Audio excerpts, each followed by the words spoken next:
Okay, everyone. Good morning, everyone. Welcome back, and I hope you had a great morning and a productive discussions.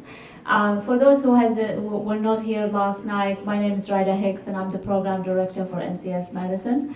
And I also would like to welcome everyone back from last night. So again, welcome to the CIO strategy meeting. Just really before I introduce our keynote speaker for this afternoon, I'd like just really to very quickly remind you of a few things. Firstly, lunch will be in this room, and it's going to be from 12 till 1 p.m. and then we'll resume the group discussions and one-on-one meetings at 1 o'clock, and we'll run till about 4 o'clock. At 4 o'clock we will have the great debate, the CIO debate, so don't miss out on attending that. So we have really great panelists and moderators, a moderator and a great debating team. So, and then we will conclude at about 4:45. Also, this morning when you registered, you had evaluation forms in your packages.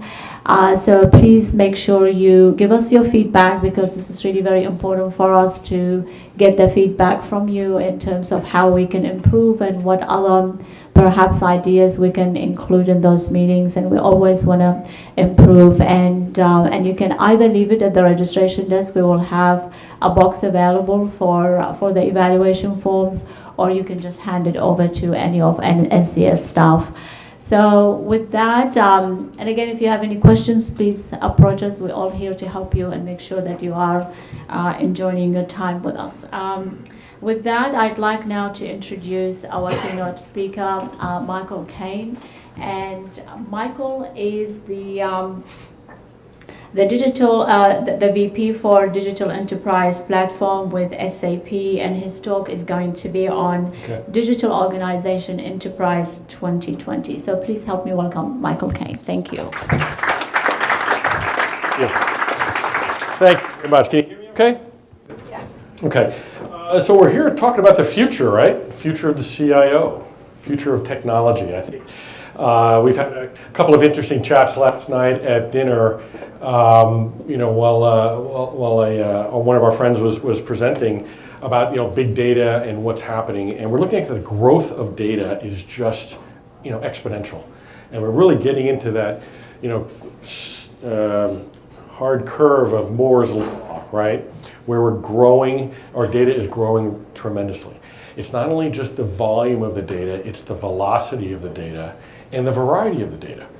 So we really need to have a very adaptable type of environment to be able to manage all that information and be able to make some sense of it. That's really going to be the key. And so this presentation, I'm really trying to make a play on 2020, getting a good visual on what life will be like in 2020. And are you ready for it?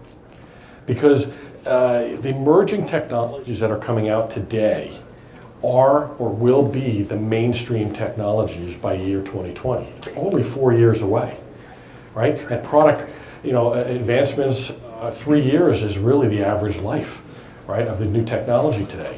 So I have some slides. There's a lot of content on these slides. I know you're going to get a copy of that. I advise you to read it because we put a lot of research into a lot of these, but I don't have the time. I'm not going to be able to go over all of it. I just want to hit some of the high points. And we've had so many conversations last night about some of these technologies. And one of them that's been in the paper a lot lately has been the self-driving car, right? I know there's a number of the local car companies have just partnered up with Lyft or with Uber. And the idea of coupling Uber or Lyft with a self-driving car, being able to order a car and have a driverless car show up, pick you up and take you to your destination. It's kind of a scary concept, and there's a lot of people that maybe are kind of resisting it. Do we really want to give up control of that car? Do we really trust it? We heard about the poor gentleman who lost his life in the Tesla because of whether it get too fast or it was a miscommunication within the car about there's a truck in front of him or it's a white sky in front of him. But I think if you look at who is going to be driving 5 years from now, you're talking about 12-year-old kids today. And these 12-year-old kids spend most of their time looking at their phones. People today are just terribly distracted while they're driving. I think we have another group of people that would be like senior citizens that could possibly benefit from self-driving cars as well, right?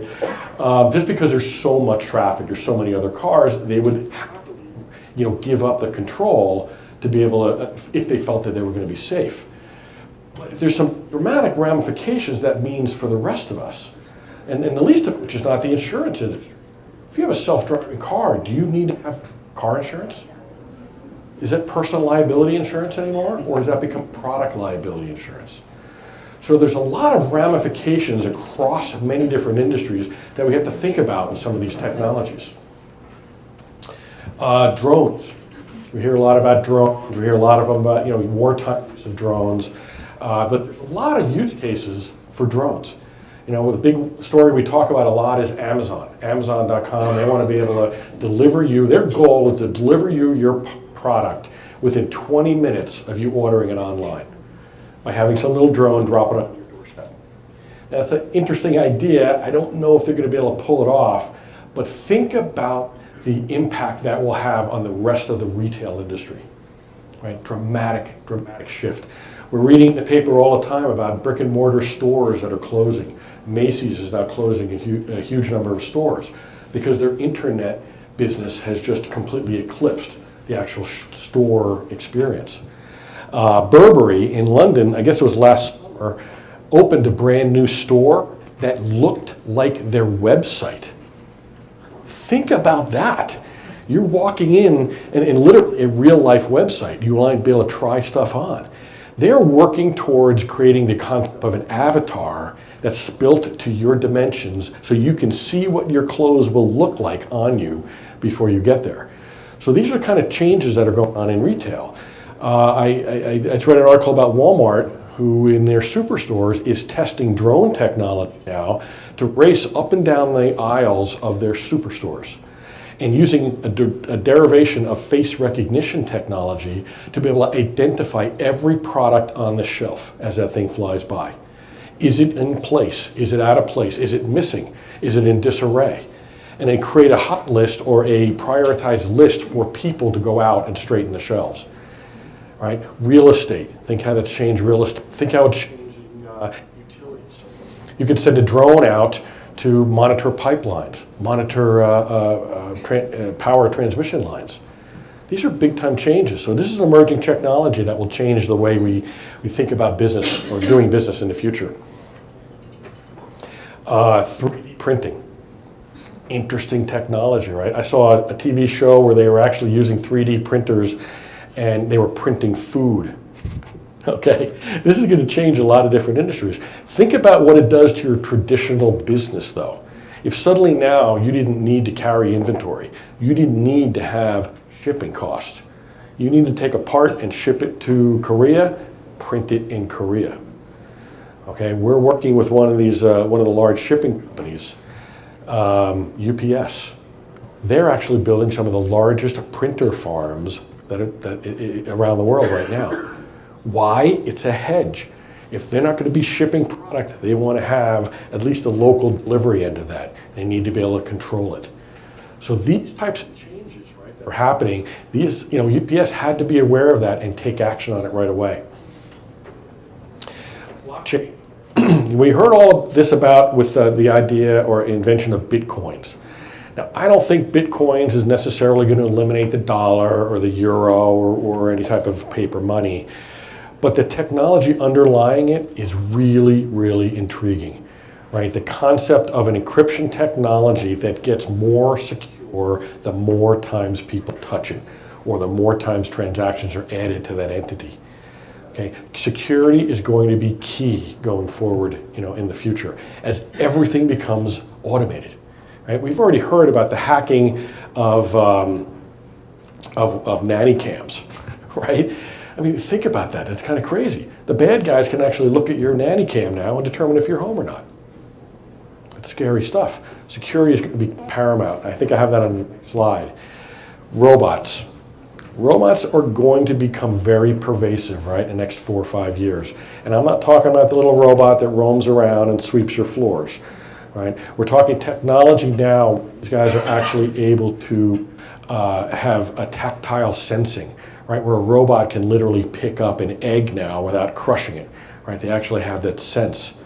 So as these types of improvements are happening in robots, think about what's happening in healthcare as well, right? With prosthetics, right? These are active devices now.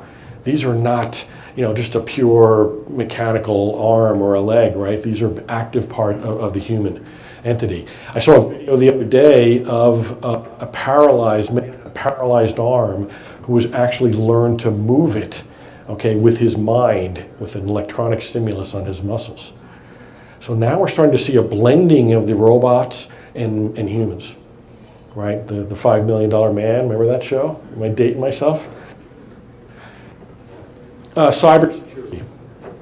Another big rage is cloud, right? A lot of people are talking about cloud, or a lot of people are moving their technologies to the cloud, their infrastructure to the cloud, because the security of managing that locally is getting very difficult, right? Getting very expensive. How do you protect your own data?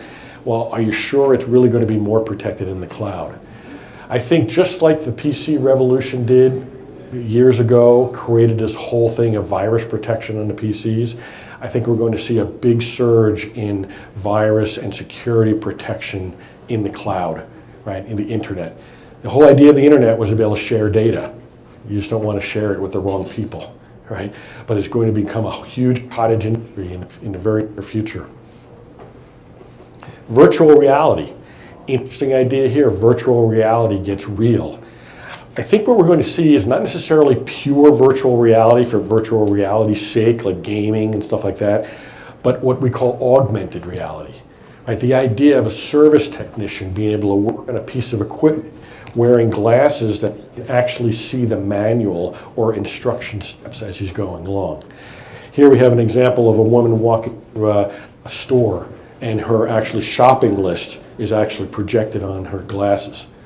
Right? This is the type of thing. Remember, this technology first came about on the news agencies, right? Remember the green screens and being able to put the weather up behind the weatherman?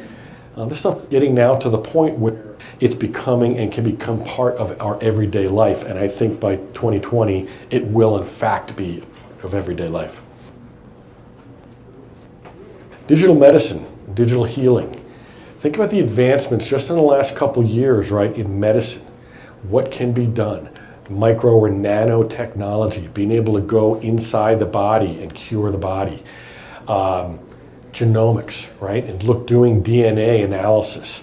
We're seeing a huge surge in cancer research, right, in looking at diseases and the genetic makeup of particular types of diseases and/or tumors. This stuff is all available online now. So if you get an illness like this, you can actually have the genetic markers determined on that tumor, and then look back in history to see all the other people that had the same type of disease. What treatments they used, what worked, what didn't work. Changing medical practice dramatically. I think it's only going to improve going forward. I had a couple of conversations with some people here about companies like Under Armour. Under Armour sells apparel, right, for working out. They realize that people don't necessarily like, right? They don't buy their clothes because they like working out. They work out because they want to improve their health. So they see the idea of the Fitbits, right? And people are gathering data on their health, on their sleep patterns, et cetera. They want to capitalize on that. And they're doing that. You're going to start seeing products coming out from Under Armour that's an entire health care type of a system. It involves a Fitbit for your wrist. It'll monitor your sleep. They have heart monitors in their clothing, sweat monitors that you can wear while you're working out, and they'll tell you if you're getting an effective workout. They have scale, okay, all RF or Bluetooth technology, right, all tied into your phone. So now you can weigh yourself every day and it'll monitor your health, another piece of data. If you think about it, there are companies out there that know more about our shopping patterns than we know about our own health. People want to know this type of information. Your trainer may want to know this information. Your doctor may want to know this information. We have some other projects, and we've worked with companies like Roche Labs, Roche Pharmaceuticals. They do type 2 diabetes monitors. They're tying it in with their phones. right? So they can send that information directly back to your doctor. Type 2 diabetes is directly related to lifestyle, right? You eat too much cake, you drink too much, whatever, it throws your sugar out of whack. They can not only give you instant feedback when they monitor your blood, but keep a permanent history on it. We're all becoming wired, and it's completely changing the medical industry as well. In fact, something we call ambient intelligence. Ambient intelligence is basically everything around us, right? Our phones, we can walk into a store now, a store can recognize who we are based on an ID on our phone. May not know our name and address necessarily, but they know, or maybe you do, you sign up for them, you're an active participant in that store, so they recognize who you are when you walk in and start sending coupons directly to your phone. Enhancing your shopping, right? You go in there, you buy a steak at the food store, and they make a recommendation for a red wine. Is this a good thing? Is this a bad thing? This is where it's going, right? This active retail. No matter where we are in the world, there is some type of a sensor that's monitoring us. There was a billboard in Times Square. I'm based out in New York. There was a billboard in Times Square that was run by Clear Channel. And what they were doing is they were monitoring the cell phone traveling in front of that billboard. And if people tended to be migrating north towards the theater district, they changed the ads. If people were walking south towards a restaurant district, they changed the ads. Now they claim they didn't know, it was just purely aggregated information. But think about that. Customizing the advertisement on a billboard based on the people that are standing or walking past it. And intelligence. A little bit scary. City of Boston. City of Boston has actually had a program where they're trying to improve, how the operations of the city and the feedback that people can give back to the city to improve the operations of the city. They started a project where they were thinking about putting sensors, GPS sensors and a shock sensor on every single garbage truck that service the city. Because every week, these garbage trucks drive every single street in the city. And they wanted to be able to determine where the potholes were. Truck hits a pothole, measures the location, sends it back home. You know what they did? They built an app on the driver's cell phone. It sat on the dashboard of the truck. It was sensitive enough to pick up the bounce of the truck, send the GPS location. Okay, it cost them almost nothing, right? Except for the app development. But this is the type of interactive technology, right, that can be used really to better our entire world. I got a better one for you. Actually, in China, every single traffic light in that city is connected together.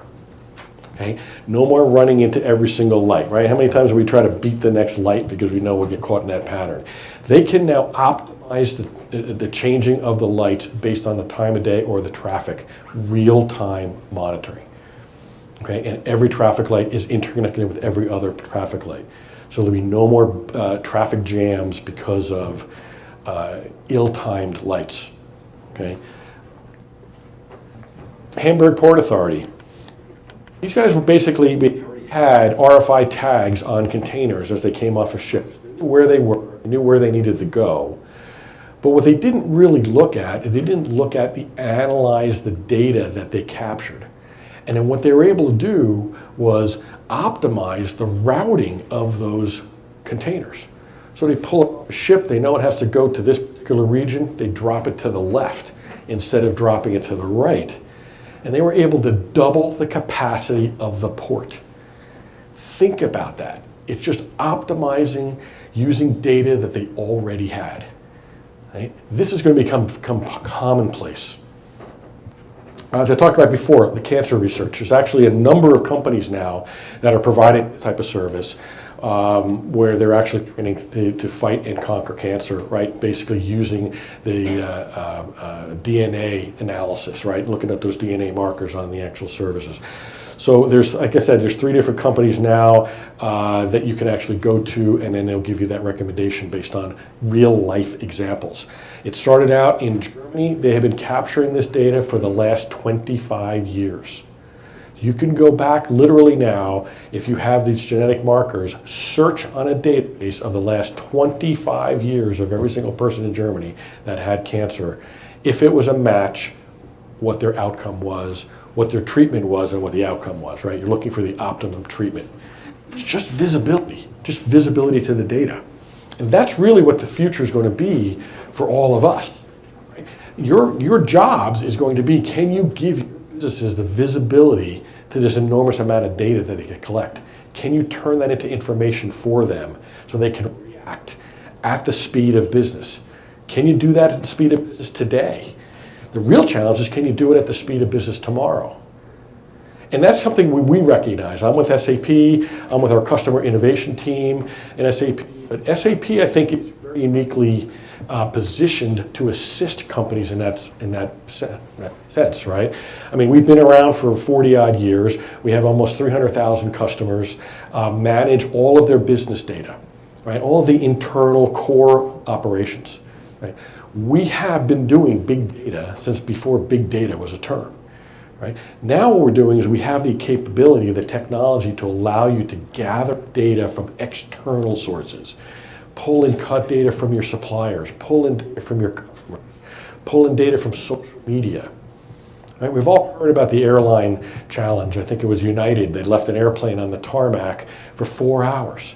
Their internal systems didn't pick up on that snag, but they picked it up on Twitter, because all the people on the airplane were sitting there complaining, I hate United, they left us on the airplane, right? That was faster than their internal systems. Now, if they weren't monitoring that, who knows how long they would have taken. But do you know what your customers think about you? Are you monitoring that actively? Shouldn't that be part of your integral business data?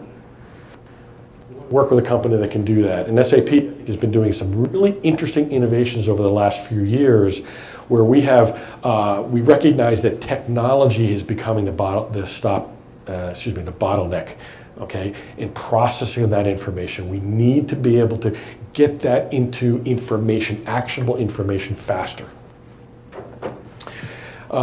We happen to be the largest or fastest growing cloud company. So SAP has been known as the traditional large, infrastructure on-premise software provider. But we're seeing more and more companies are moving parts of their information, parts of that, to the cloud. Some companies have moved entirely to the cloud. Why? Because they're growing by acquisition. I support a lot of South American companies. Companies in South America are extremely diverse. Makes it a very challenging market. We're working with a bakery who actually owns a bank, who actually has a credit card, their own credit card service, that actually own a piece of a telco company. I mean, how do they consolidate it from all these different sources? And when they buy new companies, how do they bring them online? They bought a bakery in upstate New York. They spent $100 million on that business. They spent another $40 million trying to integrate it.